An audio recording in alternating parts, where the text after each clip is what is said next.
सुनो, मेरी पीठ पर लिख दो ना तुम फागुन के गीत। अपनी दमकती पीठ पर से चुन्नी सरकाकर मीठी सी हंसी हंसते हुए सोनी ने कहा। धत पगली, मैं कैसे? अपनी नन्ही नन्ही धूप सी उगती मूछों में सेहरन सा महसूस हुआ दीपेश को। क्यों? तुम क्यों नहीं? आपकी सोनी ने नहीं, उसकी आंखों की कोरों पर ठहरी पतली काजल की लकीरों ने उल्लासित होकर पूछा था। कैसे कहूं इस बुद्धू से कि मुझे पढ़ना लिखना नहीं आता, फिर कैसे लिख पाऊंगा पीठ पर कोई भी गीत। नहीं पढ़ पाने का दर्द कलेजे पर तीर सा चुभ रहा था। शहर से साहब के साथ आया हूं, उनका खास ड्राइवर हूं, तो पढ़ना लिखना आता ही होगा, यही सोचती होगी ना सोनी। वो मन ही मन सोचते हुए बुदबुदाया। क्या शहर के सभी लोग पढ़े लिखे ही होते हैं? पैरों के नीचे गिरे सूखे पत्तों से खेलता हुआ वो सोचता रहा। उन पत्तों से परमिशन ले रहे हो क्या? खिलखिला उठी सोनी। अरे नहीं, हड़बड़ी में अचानक कुछ पत्ते पैरों के नीचे आ गए और हल्की सी चरमराहट के साथ पत्ते भी जैसे पूछ बैठे। हां, अब बोलो। पहली बार अपनी भूरी आंखों को उठाकर दीपेश ने उसकी खुली चमकती सिलेट सी पीठ को देखा और फिर अपने नहीं पढ़ पाने का अफसोस उदास सागर में बदल दिल के कोमल किनारे को गहरे तक भिगो गया। काश पढ़ लेता। दीपेश को याद आने लगा कितनी बार मां जबरदस्ती खींचकर स्कूल पहुंचा देती थी, किंतु पढ़ना लिखना तो कभी सुहाया ही नहीं। और ऊपर से दादी की लाड़ दुलार कि हां, तो नहीं पढ़ेगा तो कौन सा पहाड़ टूट जाएगा, कौन सा प्रलय आ जाएगा, कौन सी दुनिया लूट जाएगी। और फिर जोर से पुकारती, अरे दीपेशवा, ले मूढ़ी के लड्डू और तिलकुट खा। फिर वो तो बस जैसे उसे दुनिया भर की खुशी मिल जाती। कूदता फांता दादी की खटिया पर बैठ चूड़ा मूढ़ी के लड्डू खाता हुआ दादी से तरह तरह की कहानियां सुनता रहता कि कैसे परियों की रानी ने गरीब जुलाहे को परिलोक का राजा बना दिया, कि कैसे दूर देश की राजकुमारी ने एक मेढक से शादी कर उसे राजकुमार बना दिया। जाने कितनी सुनी अनसुनी कहानियां दादी उसे सुनाती रहती और वो उन कहानियों में डूब सोचता रहता, दादी की दुनिया ही सबसे खूबसूरत है और वो बड़ा होकर उसी दुनिया की किसी राजकुमारी से शादी करेगा। सीधे चमकती सूरज की किरणों से जगमगाती पीठ की सोनी कहीं वही राजकुमारी तो नहीं जो मेरे जैसे मेढक को अपनी पीठ से छुआ किसी देश का राजकुमार बना देना चाहती है। चारों तरफ जैसे ख्वाब के बादल तैरने लगे और उन कपास से सफेद बादलों के बीच सुनहरी पीठ की राजकुमारी सोनी उसे अपने आगोश में जैसे समेट लेना चाह रही थी। वो ख्वाब के सतरंगी पंखों पर उड़ता हुआ धीरे धीरे राजकुमारी की अनगिनत कहानियों में खुद को ढूंढने लगा। इन सब से अनभिज्ञ तोते का एक जोड़ा ढेर सारे अमरूदों से भरी डाल पर बैठ बड़े स्वाद से अमरूद खा रहा था कि सोनी ने एक जोर का ढेला फेंक तोते को उड़ा दिया। तोते के उड़ते ही वात पका सा अमरूद भी सीधे टपक कर नीचे खड़े दीपेश के सिर पर गिरा और फिर छन्न से अमरूद संग ही जमीन पर बिखर गए जागी आंखों के नशीले सपने। उसने देखा सोनी अपनी पीठ पर चुन्नी लपेटकर सरसराती हुई पेड़ पर चढ़ी जा रही थी। फिर पलटकर पूछा, सुन, तुझे अमरूद पसंद है ना? नहीं तो? खुद ही चौंक गया दीपेश। उसे तो अमरूद बहुत ही ज्यादा पसंद है। अक्सर मां कहती, क्या सारे दिन बस अमरूद के बगीचे में धूनी जमाए बैठे रहते हो? फिर आज क्यों कह गया नहीं पसंद है? क्या वह सोनी को देख धीरे धीरे खुद को भूलने लगा है? सच में लगा, उसने तो आज तक कभी अमरूद खाया ही नहीं है। उसने तो आज ही देखा है किसी और दुनिया का ये अजूबा सा फल, जिस पर सुनहरी पीठ की कोई तितली फुदकती सी उड़ रही है और उससे पूछ रही है, बोलो राजकुमार, क्या स्वर्ग का फल चखोगे? फिर क्या, उन्हीं पत्तों से परमिशन ले रहे हो? चारों ओर जैसे घंटियां बज उठी। तुम कहती हो तो आज खाकर देखता हूं। उन्हीं पत्तों को देखते हुए दीपेश ने कहा। सच, सूखे पत्ते उसे आज किसी दोस्त से कम नहीं लग रहे थे। तो ले खा। उसकी ओर एक अमरूद फेंक खिलखिलाकर सोनी बोली। पता है, मेरे गांव के फल बहुत मीठे होते हैं। पास से ही गंगा मैया जो गुजरती हैं, हाथों को ऊपर उठा श्रद्धा से सर झुका लिया सोनी ने। सुना है जब पूरे चांद की आधी रात होती है, चांद खूब बड़ा हो जाता है और जोर से चमकने लगता है। तब गंगा मैया ढेर सारा अमृत इन पेड़ों पर छिड़क देती हैं। तभी तो इतने स्वादिष्ट होते हैं हमारे यहां के फल। गर्व से इतराती हुई सोनी ने कहा। सच, तुमने देखा है? दत्त, ये भी कोई देखता है? बड़े बुजुर्ग कहते हैं, उस रात ढेरों परियां इन पेड़ों में झूले डाल मिलन के गीत गाती हैं। परिंदों को आदमी बना उनके संग संग नाचती हैं। चारों ओर अनसुनी धुन बजने लगती है। बेला, जूही, रात रानी अपनी सुगंध से सभी को मदहोश कर देती हैं।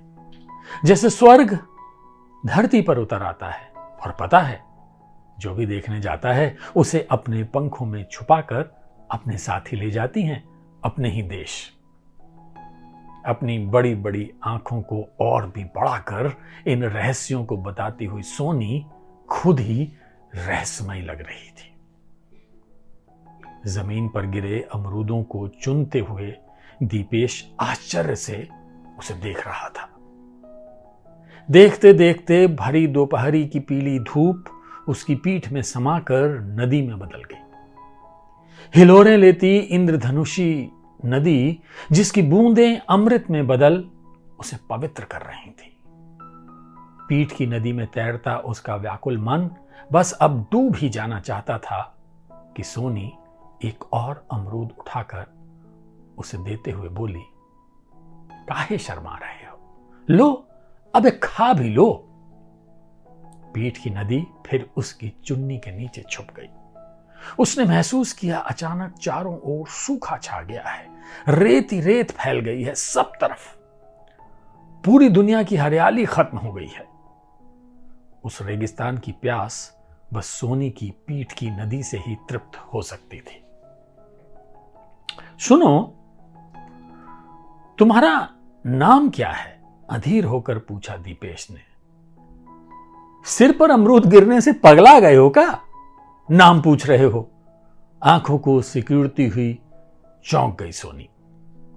क्या मैं सचमुच पागल हो गया हूं? मुझे ये क्या हो रहा है? क्या ये दोपहर में गांव के झाड़ों में रहने वाली वही लाल गोटे की चुड़ैल तो नहीं, जिसके बारे में बताती हुई दादी कभी जेठ की दोपहर में उसे घर से निकलने नहीं देती थी? कहती थी वो, प्यासी चुड़ैल सुनसान दोपहर में अपनी प्यास शांत करने निकलती है और जवान जुहान को अपने रूप से मोहित कर संग ही ले जाती है। सोचते ही कपकपा गया वो। पर ये तो सभी को दिखती है, मुझे तो दिन रात दिखती है। नहीं नहीं, ये जरूर कोई चुड़ैल है। नहीं नहीं, ये कोई चुड़ैल वुड़ैल नहीं हो सकती। उसके दिमाग ने फिर लगाया। लेकिन इसकी पीठ, सोच रहा था वो। अच्छा जाती हूं, दोपहर के खाने का टाइम खत्म हो गया, ठेकेदार नहीं देखेगा तो जम के 2-4 गाली संग 50 बात सुनाएगा। ओठ को तिक्त भाव से मोड़ते हुए सोनी ने चुन्नी को चारों ओर से अच्छे से लपेट लिया, जैसे ठेकेदार सामने खड़ा उसकी चुन्नी का एक्सरे कर रहा हो। दीपेश का मन जाने कैसा कैसा हो गया। लगा सोनी को हमेशा के लिए ठेकेदार की नजर से कहीं छुपा दूं, ताकि उसकी नजरों से बचने के लिए सोनी को खुद को चुन्नी से ना छुपाना पड़े। सासा उसने कहा, अच्छा सुनो, चली जाना, पर पहले बताओ, क्या तुम सच में चाहती हो कि मैं तुम्हारी पीठ पर फागुन के गीत लिखूं? उसने अपनी बेचैन आंखों से उसकी आंखों में झांकते हुए पूछा। हां, तो और क्या? उसने अपनी इठलाती चोटी को पीछे फेंकते हुए कहा। चोटी के पीठ पर गिरते ही उसने पीठ पर बनते देखा एक लंबी काली सड़क, जिस पर एक जोड़ा हाथों में हाथ डाले गा रहा था फागुन के गीत, और उसकी धुनों पर किनारे पर लगे पलाश गिर रहे थे, सुर्ख लाल फूल। क्या ये सोनी और मैं हूं? हड़बड़ाकर उसने जोर से आंखें मलते हुए पीठ की सड़क को देखा। हां, ये तो मैं ही हूं। सुकीन की लकीरें चेहरे पर फैलती हुई उसके दिल को गुदगुदाने लगी। एक बात कहूं? हां, बोलो। बुरा तो नहीं मानोगी क्या? आंखें शरारत से पूछ बैठी। अरे नहीं, झेपते हुए आंखें शर्मा कर झुक गई दीपेश की। अच्छा सुनो, मुझे लिखना नहीं आता। शर्म और दुख जैसे गालों पर ठहर लाल रंग में बदल गए। सो क्या हुआ? मुझे भी नहीं आता। खिलखिलाहट से सोनी के लाल गाल कत्थई रंग में बदल गए। तुम्ही ने तो कहा था कि तुम्हारी पीठ पर फागुन के गीत लिख दूं। काश कि मुझे लिखना आता तो मैं। आगे के शब्द मोटी मोटी आंखों में आंसू बन तैरने लगे। फिर धीरे से बोला, पर अगर तुम कहोगी तो मैं गा सकता हूं। फागुन के गीत, बरखा के गीत, प्रेम के गीत, मिलन के गीत और अरे चुप भी करो, जान गई गीतों के बादशाह हो। तुम मुझे बोलने क्यों नहीं दी? मैं तुम्हें बताना चाहता हूं कि मुझे कितने गीत आते हैं। वो तो मैं तब जानूंगी ना जब तुम गा कर सुनाओगे। सोनी ने लंबी गहरी सांस लेते हुए कहा। पर मैं तभी सुनाऊंगा जब तुम मेरी तरफ पीठ करके बैठोगी। काहे? आश्चर्य से भर उठी सोनी। बस यूं ही उसकी आतुर आंखों ने जवाब दिया। अच्छा, गाने में शर्म आ रही है तुमको? छेड़ते हुए खिलखिला उठी थी सोनी। चारों ओर जैसे नरगिस और मौलश्री के फूल महक उठे थे। नहीं नहीं नहीं नहीं, फिर क्या बात है? जाओ, मैं नहीं गाता, रूठते हुए दीपेश ने कहा। अच्छा चलो, तेरी तरफ पीठ कर लेती हूं। ये कहकर पीठ फेर कर सोनी बैठ गई। रहस्यमयी पीठ की भूल भुलैया में खोता चला गया दीपेश। फिर उसने गाए गीत, जाने कितने गीत। मौसम बदलते गए, साल गुजरते गए, जाने कितने अमरूद लगते रहे, कितने तोते आधे खाए अमरूद गिराते रहे। कई पूर्णिमा की रातें आती रहीं, गंगा मैया अमृत छिड़कती रहीं। पीठ की नदी तृप्त हो बहती रही और संग संग बहते रहे वो दोनों। पूनम चांद की आधी रात को नदी अपना अमृत छिड़कती रही दोनों पर। इसी तरह गुजरते रहे परसों बरस। अब भी उस खामोश जंगल में भारी दोपहर पीठ किए बैठी सोनी सोच रही है कि कब दीपेश गाना बंद करे और वो काम पर लौट जाए। पर दीपेश गाता ही जा रहा है फागुन के अनोखे से गीत, ताकि सोनी ठेकेदार के डर से अपनी पीठ को फिर से चुन्नी से ना ढक ले। और इस तरह एक अव्यक्त अनोखे प्रेम की अनलिखी कहानी गीतों संग सदियों से बह रही है, आज भी अमरूद के उसी अनदेखे जंगल में। ये कहानी जो मैंने आपको सुनाई, ये सत्य शर्मा कीर्ति की कहानी है। उम्मीद है आपको ये कहानी जो है पसंद आई होगी।